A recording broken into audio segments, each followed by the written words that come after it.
Recently, a marathon runner reached out to me over Instagram asking me to do a video on resistance training for distance runners. I don't have much experience working with endurance athletes, especially not marathoners or long distance runners.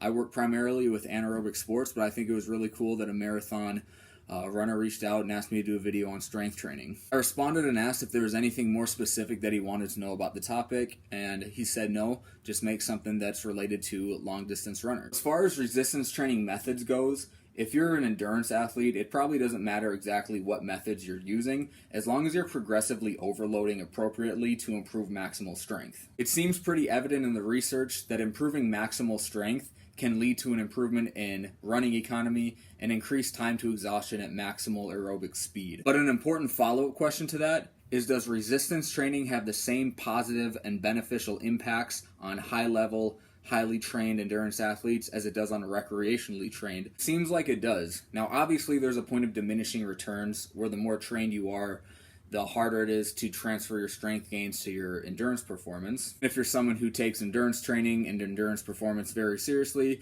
you have to figure out the right balance between strength training and endurance training, and you need to always have the appropriate amount of resources getting put towards your endurance training. These improvements in endurance performance may have something to do with the muscle fiber type that's being exposed to training with resistance training. One review specifically looking at the endurance performance improvements in high-level endurance athletes concluded that the enhancement in endurance capacity appears to involve training-induced increases in the proportion of type 2A muscle fibers. Type 2A muscle fibers have the ability to produce high levels of force, but they're also fatigue resistant. Now onto the topic of how plyometrics may actually improve endurance performance as well. A study done back in 2014 examined the effects of plyometric training on endurance performance in competitive middle and long distance runners. The plyometric training consisted of depth jumps. Depth jumps from anywhere between 20 and 60 centimeter box heights was performed twice per week for 6 weeks and immediately before the endurance training. Needless to say, they were compared to a control group, which did all of the endurance training but not the plyometric training. Using 2.4 kilometer run or a mile-and-a-half run as their endurance performance test,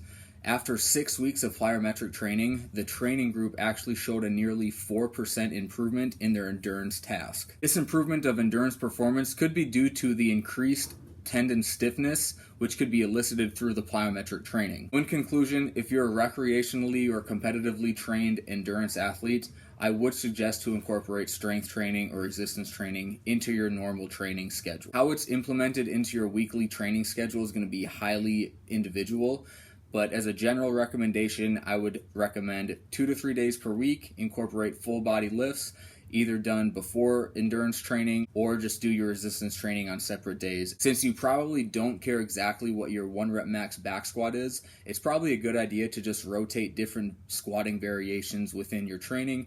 Maybe a few weeks of goblet squatting, a few weeks of front squatting, a few weeks of back squatting, and other variations. It's probably a good idea to just rotate those through as long as you're progressively overloading, which is going to improve your maximal strength over time. Here's an example of just a very basic template that anyone can follow. Start off by coming into the gym and you do your plyometrics or your dynamic movement. Maybe you do some bounding, some power skips, some broad jumps, medicine ball throws, drop jumps, or then you move on to some sort of a squatting variation, or it even could be a deadlift variation, but for this example it's squatting, so we can go goblet squat, front squat, back squat, box squat, and then some very easy progressive overload loading schemes throughout the first 3 weeks. So week 1, 3 sets of 5, week 2, 4 sets of 5, keeping the same weight, just adding a little bit of volume, and then week 3, 4 sets of 6 at the same weight. So you can see the progressive overload from week 1 to week 2 to week 3. Dumbbell overhead press, dumbbell bench press.